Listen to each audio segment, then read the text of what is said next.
Hey everyone, I want to thank you for tuning in to one of EPARTRADE's Race Industry Now tech webinars. If you're a part of the racing industry or you're just passionate about racing tech, don't forget to like this video and subscribe to our channel so you never miss a new episode.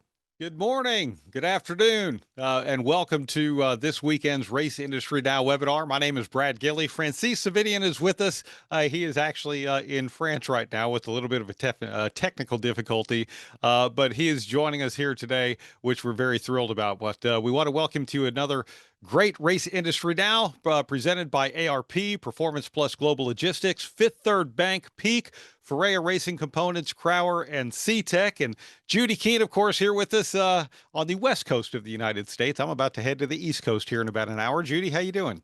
Good. How are you, Brad? And thank you, everyone, for joining. I love when we mention our sponsors. We have such great hardcore racing sponsors that have supported us. Happy to have on John Evans today with ESI Equipment. He has put together a fabulous, top-notch panel for not just racetrack safety responders, but he's got great products as well. Brad?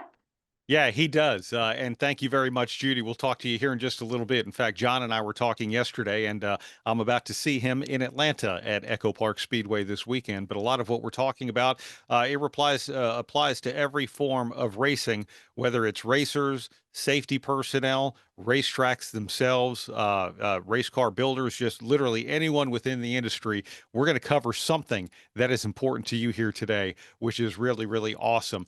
Today's topic: get back to racing after the crash. Cleanup, recovery, restoration, and impounds, including EV and hybrid race cars by ESI Equipment. And our panel that is coming online with us right now: John K. Evans, the president of ESI Equipment; Roy Spielmann, the president of Y3 Motorsports Safety Management Consulting; and Marty Hunt, consultant for Motorsports Logistics and Technologies. So as we welcome everyone on here, I can see you, Marty. I can see you, Roy, and John Evans is coming on with us as well. A lot of really cool things to talk about. We have some visuals with you, and a lot of fun as well.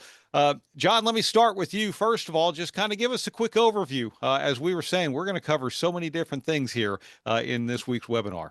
We are, Brad, and it came to us as a program that we were going to put on in a minor part of time. So I went out and spoke to both Roy and Marty to put on something that was more of a behind the scenes look. What's happening behind the scenes? Because a lot of times we spend time on TV or on radio listening to things, and we don't know what's really happening on the track. And there's a lot of things that happen post crash that we all have to respect. Obviously, our goal is to get back to racing as quickly as possible, but there are obstacles that we have to overcome on those things.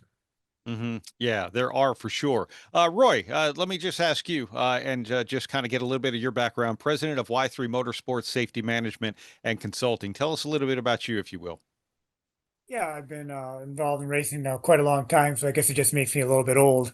I actually started up at Road America in 1994 on their safety team. Jumped over to the old kart series, Champ Car series, worked with them all the way up to 2008. Joined IndyCar in 2012. Just recently resigned with their team, just simply just busy with doing stuff with Formula One, World Endurance Challenge, IMSA Sports Car Series, and then doing a lot of track consulting. So been around a while, and hopefully I can share some of what I've learned in the past and open up some thought with today's webinar. Oh, that's fantastic. And Marty, how about you? Consultant for Motorsports, Logistics, and Technology. So I've been in the business 30 plus years. My first time was probably at Indianapolis at the Motor Speedway in Indianapolis. I'm an operations guy. So I started out with, how do we get the tracks, dried for, to be able to run an Indy 500? How do we repair the walls? I was involved with the original design concept of the Safer Wall that was invented back at Indianapolis. From there, traveled on to start building racetracks. Was involved with the building of Chicagoland Speedway. From there, it just took off as far as, getting tracks back up and get them running again. And then I've recently building COTA for Formula One and all the events that take place there, Mexico City, F1, Miami, Vegas. Now we're doing these club tracks around the US, and we've done a couple of, actually, it's pretty cool. We built a couple of dirt tracks. So a lot of common sense approach to, you can build it, but you have to be able to operate it. Yes, and very well said. I know we may have some video, or we do have some video elements. So whenever you gentlemen are ready for those, just let us know. For those of you viewing us live right now, I want to let you know that at any point during this conversation, if you have a question, please feel free to type it into the chat. We have three very, very well experienced experts here with us today and a wealth of knowledge. So we want to make sure that we're talking about the things that you want to talk about as well. But John, let's start with you. Take us behind the scenes of a major race. What kind of equipment and personnel are needed for cleanup, recovery, and restoration? Everything depends upon the track and the track size and your budget.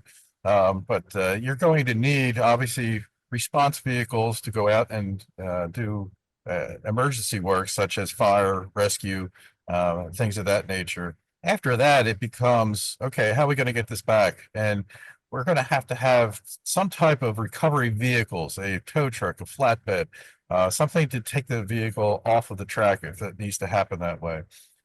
Beyond that, then it's, okay, what happened to the track? So on larger tracks, they're going to have specialized crews that are going to be there, number one, restoring the surface of the tracks.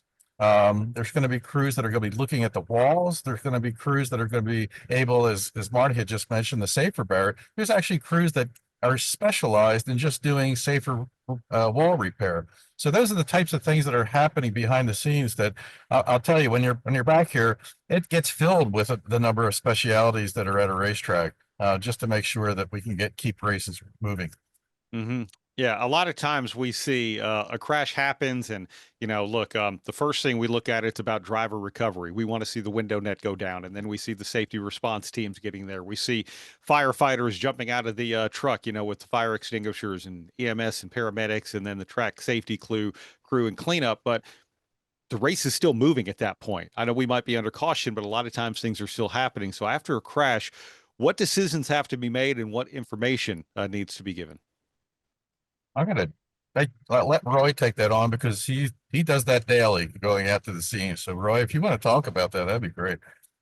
Sure, absolutely. I think, first of all, every scene's a little bit different. So you have to be open-minded coming in. The dispatch or race control will generally give us a good heads up of what we're coming in on side of the track. Is in the middle of the track, left or right. You can usually tell by the urgency in their voice a lot of times about kind of what you're going into even before you get there. Once you arrive on the scene, it's just about there's a way we kind of approach everything. The priority is the driver. We want to hit the driver, he or she. We want to find out their status immediately, and then approach it from there. Obviously, if the driver is okay, not giving us any chief complaints, then we can move into our next stage. If the driver is injured, needs attention, then we're going to move into taking care of what needs to be done to get that driver out of the car and to either the infield care center or the hospital as quickly as possible. Once the driver is secured and out of harm's way, the next thing is creating a lane for traffic. Like you said, we do have a race still going on, so we got to be focused not only on what's going on our scene, but we got to focus on what's keeping that race moving. We can't have 100% track blockage. And as you've seen in many accidents in racing, they throw parts everywhere. So we got to clear a lane on the track, clear that and get it opened up so the safety cars can get through with the field. And then we can start looking at the recovery portion. Like, how are we going to remove the car? Are we going to lift it? Are we going to put it on a rollback? Is it going to go on a wrecker? Can we drag it behind a wall? And then finally, we get into Marty's expertise. How are we going to repair the track? How are we going to repair that wall? How are we going to repair that fencing? Is there oil or fluids on the track? And all this has to be done very quickly. And typically, it sounds like a lot, but on the average, this is a 10-minute process and we're up and running again. So it all goes very quickly. It's all about training, working together as a group, and having a good game plan going in. Hmm. Yeah, for sure. And I guess while we go to that, Marty, let's ask you about the track side of things. Whether it's a safer barrier, whether it's the racetrack itself, fencing, whatever needs to potentially be taken care of. So uniquely to John and to Roy's point, race control can give us a pretty good view of the impact. Based on that, we know what the debris field is, and then we can take and strategically dispatch the necessary vehicles or personnel to go to the crash site. If it's, we typically take and have a vehicle that has several disciplines, whether it's Tech Pro, tires, race wall, fencing. We'll have all those disciplines in one vehicle. That way we're able to cross the boundaries of what needs to be fixed with a very keen group of people to make those decisions and allow us to operate from race control. But more importantly, it's about the placement of vehicles around the track to get them to the location in a very timely fashion. And if we have something big, we have to determine, and race control is always going to ask, how much time can we take and go back to one lap to go. So we're looking at that. Some of the things we do, we make patches to get us through a practice session. And then we take care of whatever the next level of repairs that need to take place. If it's the track surface itself, we have some unique products that we can take and put down on the surface, and we can be racing, in less than 5 minutes with a repair to the track. Several products that can achieve that. Anything relative to a wall that gets displaced, we can typically take and move it in a manner that it doesn't create any leading edges or potential for disaster to get us through the session. If it's race related, we're going to make the repairs, or we're going to make the decision on making the repair. Can we get through the event? So those key elements, the staging of material and the key personnel at strategic locations around the track, allow us to get to what Roy said, that we're back green within 10 minutes. Yeah, it's pretty incredible how fast things can happen when you consider all of the different elements that need to be not just taken care of, but first considered in what you have to do. Roy, you had talked about the recovery process of a vehicle, either with the driver in or out of the car. And as we all know, these don't always wreck pretty and just sit there by themselves on a flat surface. Sometimes they're up on banking, sometimes they're upside down, sometimes they're on top of each other, and any number of imaginable things. So tell us about the recovery process of a vehicle with the driver out or in the car. Well, yeah, one of the things we look at is to try to what we call let the driver self-extricate. Can they get themselves out of the car? I think years ago we took a more stay in the car, let us get you out approach, but we found that the drivers aren't going to injure themselves getting out of the car. If something hurts, they're going to stay in place and let us know it hurts. So we give them every opportunity to self-extricate, and when they can't, then we kind of take the position.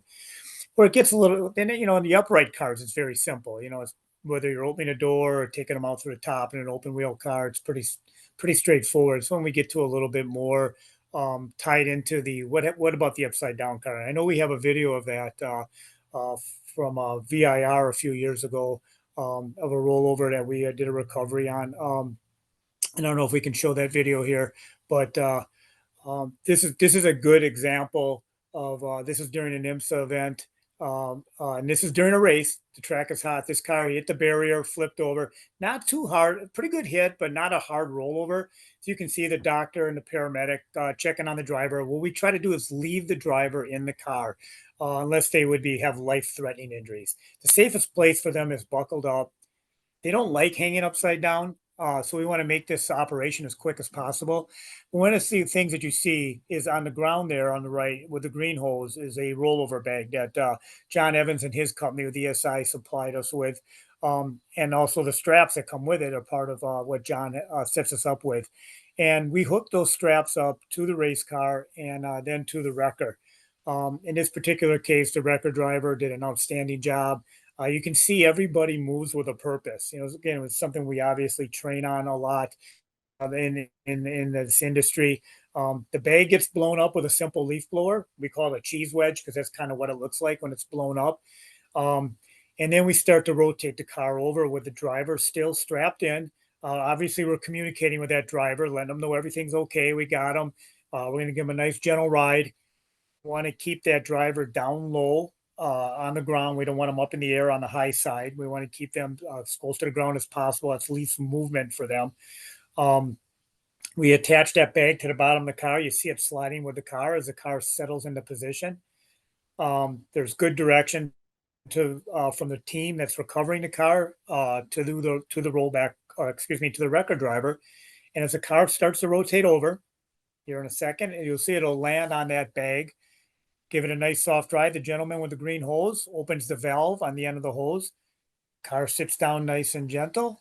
Air comes out. Immediately we go to the driver and take the driver out of the car. This particular incident, from the point of impact where the driver made contact with the tire to they set foot in the infield care center in 1.5 minutes.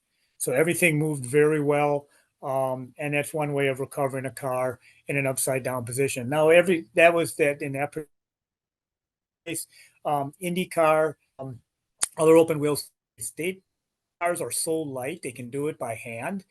They just get enough personnel on the scene. They can move the car up and set it down, just like set it down eggshells and do it all by hand. It's a little bit easier to roll a 1,500, 1,700 pound open wheel car, and it is a 3,000 pound GT car. We don't want to be doing that by hand. But there's a good example of what we do when the driver's in that position, and it's the safest thing for them. And NASCAR has a very similar method of doing it. They just do it a little bit different with their wrecker. It's not quite the same. They don't use the rollover bag, but they also get the car down on the ground gently with their system that they use. John, can you maybe expand on that a little bit? Talk about the bag and some of the specialty equipment that's really developed for just these things. Yeah, well, obviously this type of equipment was developed for the street. Our company does a lot of training and supplies a lot of equipment for fire departments throughout the United States, Canada. And, I've seen different fire departments and rescue companies out there spending 2.5 to 3 hours with a car rolled over trying to get the driver out. I'm like, there's got to be an easier way of doing this. So I developed a catch cushion for doing that. The race industry, though, really took it on pretty good. IMSA being one of the first, and other tracks and other types of companies have come on board purchasing this. And it just it gives you another option in order to recover a car. And especially when there's a driver inside, you just want to be so cautious.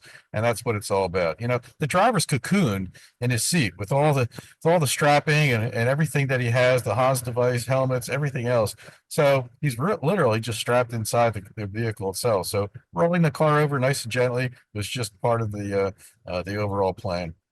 All right. So anytime I'm with someone and I'm not at the track, but watching at home and a car gets rolled over, just like what we saw, inevitably the question comes from someone who is not involved in racing. Why aren't they getting the driver out? Why are they leaving the driver in the car? If you would please explain why that is so important. I think the way the cars are designed nowadays with the roll cages and the wraparound seats, you got to manipulate the driver quite a bit to get them out of the car upside down. Now, again, like I mentioned earlier, if there's life-threatening injuries, airway compromise, something like that, we will do a rapid extrication, take them out. But anytime you do something like that, there's compromise with moving the C-spine, stuff like that. So again, the safest place for the driver is seat belted in, Hans, helmet on. It's just, it is uncomfortable being upside down. And that's why we try to move this as quickly as possible. But it's very important that we try to keep them in that cocoon position as we roll the car over. Taking them out, you can do more injury to the driver again, and you also don't know what other injuries they have. Do we get there so quick? These drivers, adrenaline is still pumping. They don't always know some of their injuries yet. Now we try to twist them out of a car. We could create further injuries. So safest place, in position, long as they're breathing, talking to us, we're going to roll them over within the car. IndyCar, NASCAR, IMSA, a lot of the local tracks take the same philosophy with this procedure. Hmm. I know we've talked on previous webinars about EVs and hybrids, and a lot of that technology is really coming much more into motorsports than it had been, say, even a year ago, 2 years ago or so. Any special concerns when an EV or a hybrid is involved in an incident? Yeah, obviously it changed our industry a lot with these cars coming on board. The experience I have is with the Formula One, WEC, and the IMSA hybrids. Those are the ones I've worked with, and they all have the a warning light system on them to let us know if the car is safe or not. It's basically a green light, red light system. Green is good, red is bad, or no lights is bad. We get a green light car, we treat it just like a normal race car. But with the possibility of the high voltage system, what we have to do is carry level zero gloves, level zero matting we can put down on the car if we have to extricate a driver, rescue hooks in case somebody would be electrified and stuck to the car, and just take a different approach on how we recover the car. And that's not only protecting us, protecting the other people like the wrecker drivers and the rollback drivers that are going to be assisting us, along with the other track services members that are around the track. It's a lot of training that goes into it. And it's just a different approach. But I think the big thing people have to remember, it's still a race car, and we shouldn't throw out our basics and all the things we've learned in the past just because of the hybrid system or the electric system. We just have to respect what it could possibly do. But we don't want to be so fearful of it that we forget to do the right things and the basic things that we've been taught in the past. Yeah, that makes sense. All right, well, let's talk about cleanup. And I know, Marty, you mentioned some of the things earlier, but what happens when fluid, debris, and then ultimately restoration efforts start? Debris is just manpower, or we use a new technique of using, some people call it the magic carpet. The industry standard is called the FODBOG, developed for airplane or airport runways to get rid of debris. Very, very useful tool in picking up material, getting it removed from the surface. In regards to fluids, our worst case scenario is transmission fluid or brake fluid. So we have trucks again strategically placed to lay down the oil dry material. Once that is pushed in, then we can take and we can bring in the sweeper trucks to get that back, get it picked up as quick as possible. Again, it's, we refer to it as a dance because it's so many people that are basically, working with each other, and to make that dance go quickly. We always have somebody on site that's there. The typical rub your foot on it just to make sure that it's, it has, we've removed as much of the oil or whatever that material would be on the ground. Then it's determined safe, and then we can take and then we can get back to the racing. Why transmission and brake fluid? What's the concern there? It's the viscosity of it, but more importantly, there just isn't a material that will do everything. There is materials that we use to do everything. And those, and we, Safety Clean or some of the other products that are out there, we do the best we can with what is available. There are some liquid products that MotoGP uses. It's sprayed out of just a hand sprayer. Does a magnificent job in regards to motorcycles and the gearboxes. Dissipates quite well, but it requires a pressure washer to be able to dissipate it. So then all of a sudden we deal with, another handicap, in the efforts to get us going. There there are special products, but they don't work always in every situation. So we work with the best and the easiest, simplest solution we have, and it's proven out quite well over the years to get us up and running again. Well, and speaking of the racing surface, when we talk about fluids, you mentioned the pressure washer.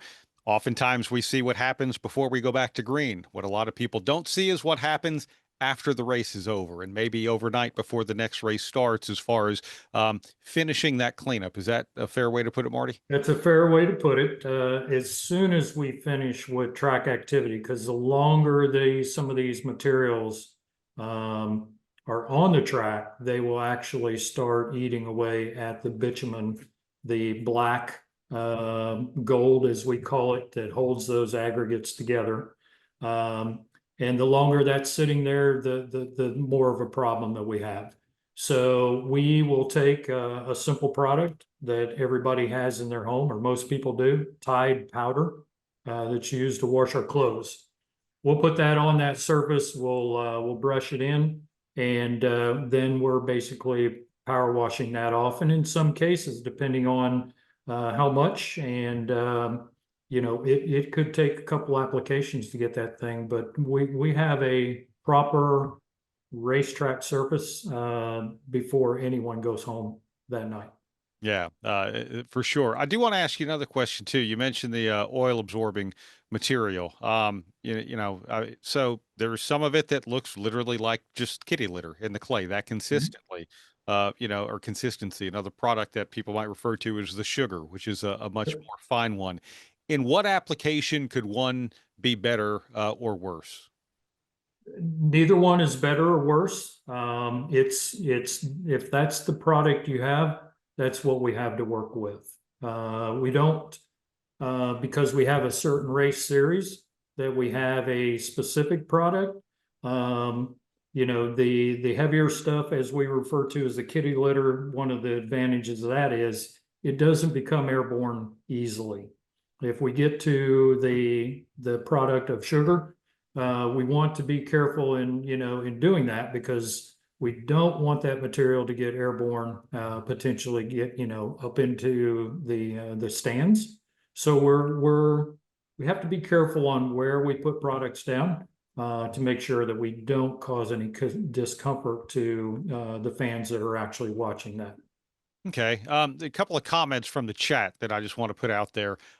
John, this one first for you. John is the ICMS Racetrack Safety Program Committee Chair, and the ICMS actually provide training with the inflatable cushion. You want to expand on that, John? International Council of Motorsports Sciences, we had developed the training courses that eventually got brought into an SFI certification. So we actually have courses that we can take out the tracks and teach them right on location all the things they need to do in a one-day course that then goes into on the certification side, a didactic session that's online, and then testing that's online. And that is all done so that tracks can get a base level of understanding of everything that has to happen on a racetrack. It's not going to cover details, and what I mean by that, each series has some very specific details that they have to do for their specific vehicles, and we just can't cover that. That's something that each track has to do on their own. But we're at a baseline. We want to get every track, everything from the grassroots tracks up to large tracks, that everybody has a baseline so that they can go out and respond and be efficient and be comfortable on a racetrack. Okay. Another comment. I'll just read these two concurrently. Please have Roy share the EV Response app for cell phones. It's a lifesaver. I've used it several times. And then someone else responded, there are several similar apps depending on the firefighter who you talk to. So Roy, can you give us a little more information on something like that? I don't have any apps particular, just because of the way the groups I work with, we just do training through briefings and going to the tracks and conducting training. I know there are apps out there that deal with electrical response and high voltage or EV response to street cars, especially those types of things. In the racing group, there really anything that I know of that we use in the racing side of things on how to respond. We do come up with a set standard on how we're going to approach a car. Once we get on scene and there's a red light on the car or no light, we have to consider the car possibly electrically charged. We're going to immediately put on all our level 0 gloves. We wear arc resistant knee pads. All the footwear on the team members that go with the car is rated at 1,000 volts. There's a lot of options out there on the footwear nowadays. It's not the old days where you had to put on like little booties over your current boot. Now you can buy a regular work boot that's rated to 1,000 volts. Again, the driver, if the driver hasn't been impaired in any way, isn't injured, they're going to do what's called an emergency leap. They're going to open the door or climb out on the side pod of the car and jump clear of the car. At that time, we don't want anybody helping the driver, because if you reach up and try to grab them, you're closing that circuit. Once the driver's clear the car, the recovery, again, we'll be wearing all the level 0 equipment to attach the car, lift it up in the air and place it on a rollback. What we do ask is that the rollback operators don't exit their vehicle. We'll lock it down for them. We'll do all the securing. The vehicle will be taken to a safe area to be unloaded, where at that point, the engineers, the race teams, they can determine what's exactly wrong with the car. If it's a car that has a runaway battery, we go into a different mode. Obviously, runaway batteries, the worst case scenario on these type of cars, because they continue to burn. And most racetracks just don't have enough water to deal with a runaway battery in a race vehicle.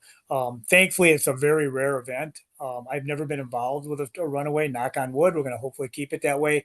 But we do have a procedure in place where it goes to an isolated area where nobody can get to it except the people that are authorized to be there.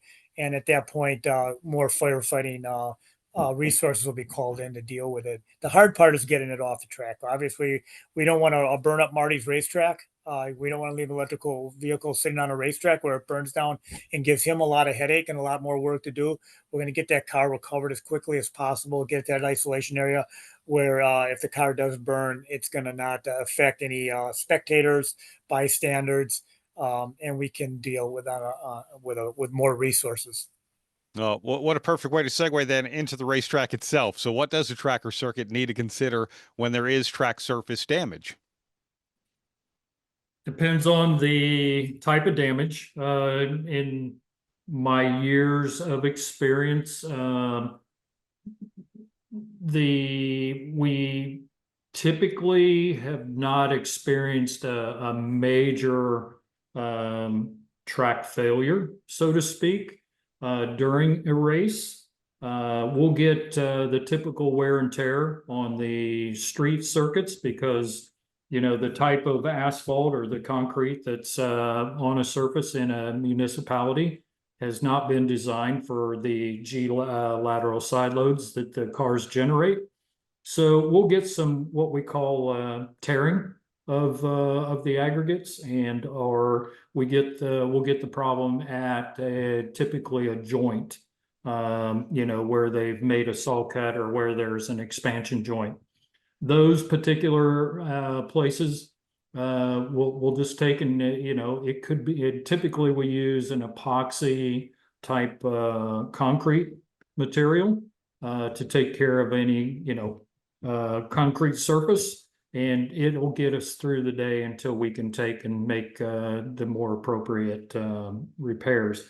If it's asphalt related, we've got several products out there right now that work quite well. And once we put them down, we don't have to worry about it. It'll take on rubber, and within 1 or 2 practice sessions.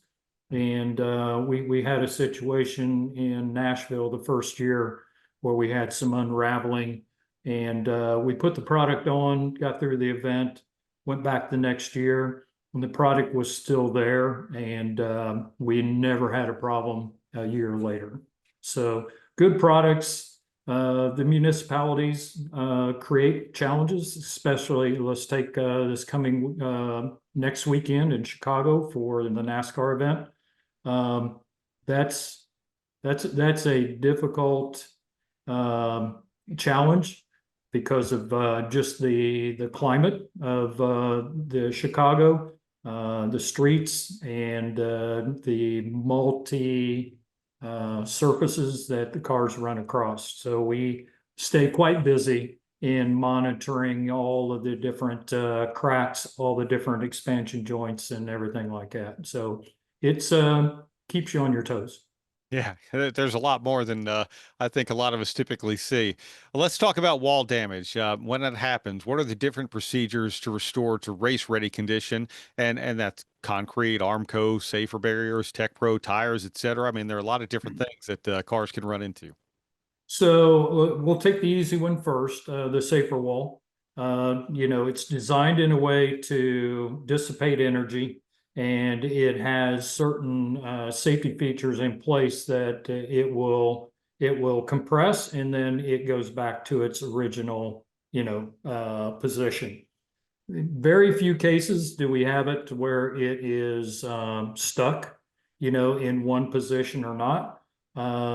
Those can be handled in several different ways in regards to utilizing other equipment to reposition it and to change the foam that sits on the backside.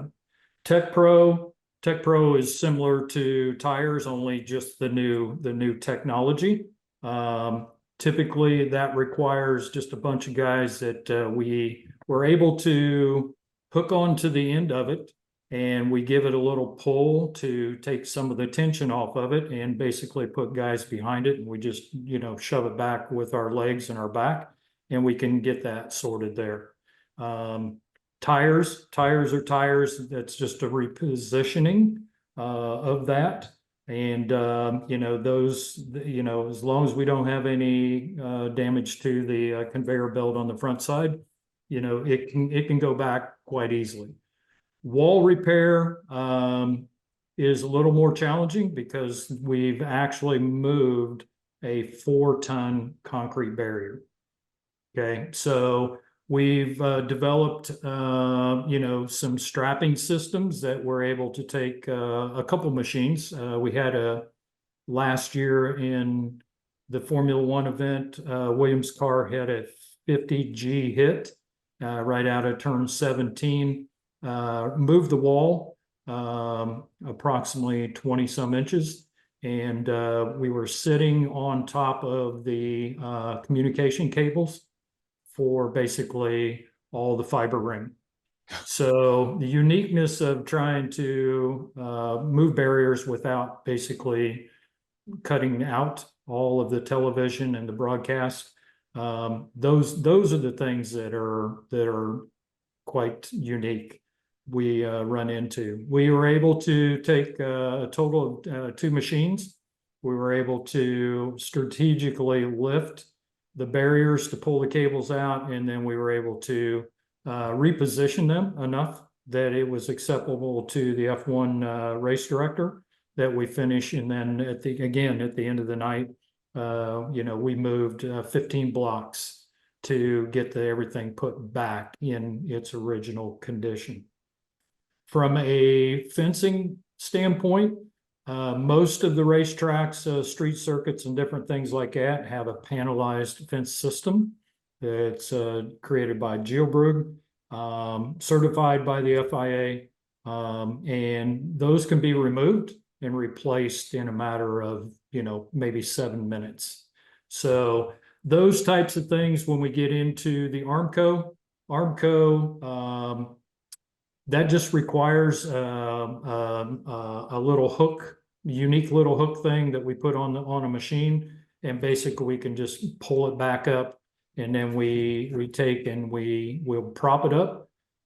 Some cases, depending on the severity of it, we'll put a concrete barrier behind it and give it enough rigidity to get through again the day. And then we'll go back in, we'll reset everything at that night. So everything is possible as far as getting the track back and getting it up and getting it green. Then at the night, then we get to really go to work. Yeah. What about damage to rumble strips or crumbling? Is that common, and what can be done or what needs to be done to repair? Concrete rumble strips, we typically don't have much problem there. Yes, the wet cars, any fendered car is tough on concrete rumble strips or things like that. They'll wear them down. Typically, again, if it's a breakage, it's just a matter of putting, some epoxy in. We can put it in during the session or at the end of the session, and we'll get through the weekend. But concrete, the PSI that is required, it's difficult to damage that. In regards to steel, the steel ones, those have developed over the last 12 years, and we've got a pretty healthy, robust, I will say, system that works well. And we don't find in the last couple years, I'd say 3 years or so, that we're running into much problem in regards to the steel. The way we're going to fix the steel is we have spare parts, and those spare parts, basically what we do is we just we use a plasma cutter. We cut out what's damaged, and we weld in a new piece. We're Almost back and running. A question for you, Marty. Actually, with two questions here from two different people, but I'll ask them both to you. Do you think Tech Pro is a product that's something a grassroots track could afford or could use? And then the second question, what do you think is the best material for gravel traps? Tech Pro is, in a lot of cases, I won't say cost prohibitive, but it's expensive. But does it work for a grassroots racetrack? Yes, we've got a couple of racetracks here in the U.S. that use it, and it works well. It's just a newer version of tire barriers, and a lot of people don't like the tire barriers, and then there's probably a lot of people that don't like the Tech Pro. Tech Pro is a little more difficult for the major repairs. Takes a little bit longer to do that. Tires are tires. They're round and they just get out of shape, and we just kind of lift them up and shake them a little bit, and they go back to their original shape, and then we just set them down. So they work quite well.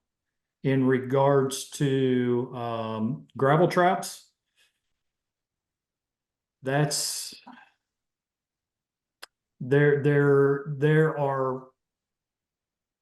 two schools of thoughts. People want to be able to drive across the gravel traps so that they don't get stuck in them. That's what everybody wants.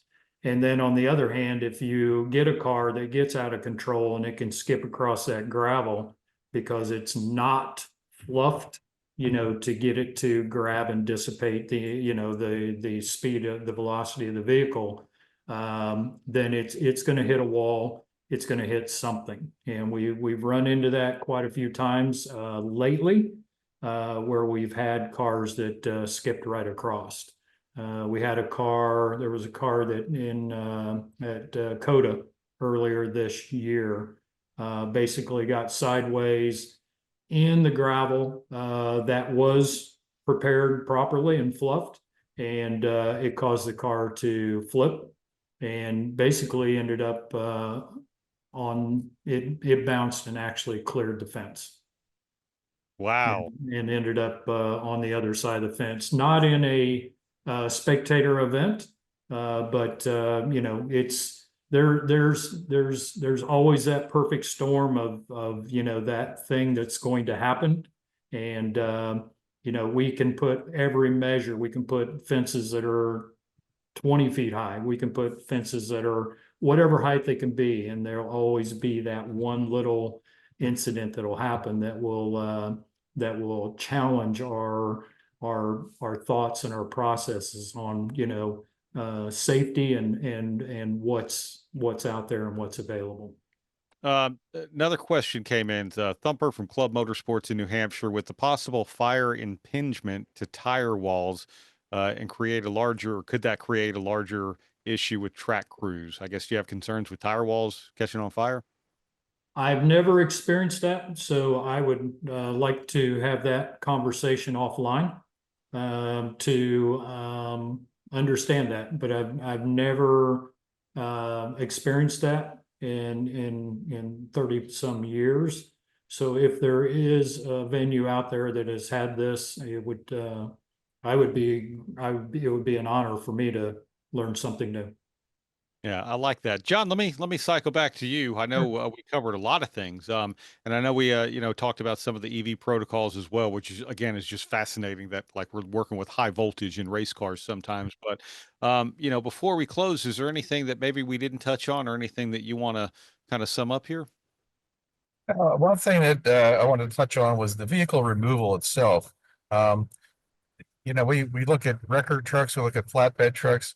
In certain series, we actually use forklifts to lift the cars up and out. And I'll tell you one thing, Formula One likes to use cranes. And I experienced that once in Montreal. I had a two vehicle accident. There F-1600 cars. And one crashed another, one other went down the track, about 50, 40 feet. I ran down to the second car. By the time I turned around, they had this thing up in the air, and this F-1600 car was like flying through the air. I'm like, what the heck's going on here? They literally just took it off the track and it was gone. I didn't even have to worry about it. So you talk about cleanup and recovery.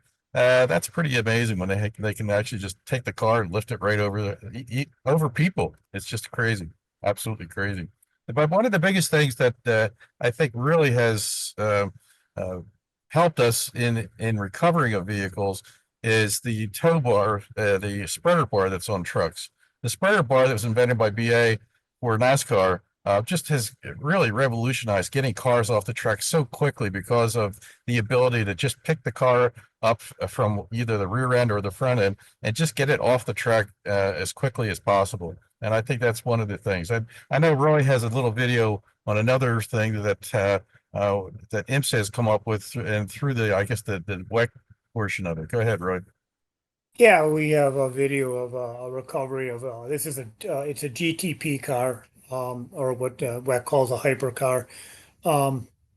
It's not something we invented. This is something that WEC has been using for years. Their bar is uh, the bar. This bar is a little bit different than the current one. This is the old version of the bar, but the new bar out there simply lifts the car straight up in the air and places on a rollback. Doesn't look like our video's running right at the second, but up there we go. They plug the bar into the. It's a pin system that goes into the roof of the car. Again, this is a homologated part that has to be done and approved for that particular series.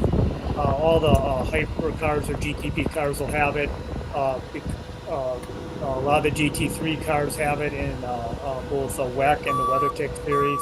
Porsche Carrera Cup, I know, is using this system. It does speed up the process of recovering a race car. Takes a little bit more equipment, but like John said, you get the car up in the air very quickly. You're not dragging up broken parts. If you got wheels that are busted, often we're recovering cars that don't steer, missing pieces. There's just a safer way of doing it for everybody. You can see in this case where John mentioned they're using like a big lift or a crane type system. This is a record.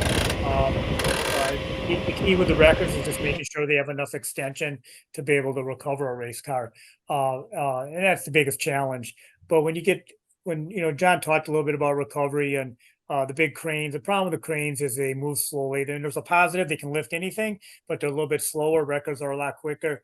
But you have to establish what you need by track by track and budgets and what the race series is calling for. It all kind of plays in how do what equipment we're going to have to recover each type of car. Yeah, innovation is incredible, and sometimes it takes something happening for us to think of or feel the need to design some innovation. But I guess I'll close in, saying what I know I hear from the NASCAR side a lot, which is the pool in which I swim mostly. But safety is not a destination, it's a journey. So it will always continue to evolve and develop. We've never gotten there. We will continue to get there. Absolutely. All right, Judy. Well said. What an interesting webinar. So educational. I very much enjoyed this. So thank you everyone for joining us today. What a panel. And next week, join us. We have Massed Motorsports on, and we're going to take an inside look into Massed. Very cool. Well, again, we've saved this webinar. You can check it out on epartrade.com. Go to the ePartrade YouTube page, and it is going to live there. There's a lot to learn. So, John, Roy, Marty, thank you so much for everything you do, first of all, and thank you for joining us here today. Appreciate it. Thank you. Thank you so much. Glad to be here. Hey, we want to thank you for watching. Now, be sure to like, subscribe, and click on the bell so you're always up to date with the latest racing technology, industry insights, and exclusive content from EPARTRADE. EPARTRADE is a digital platform that we've created basically to make life easier in the business community of auto racing. EPARTRADE, there is no e-commerce. It's literally a connection just like at a trade show. So now, any time of the year, a buyer could reach out to a supplier.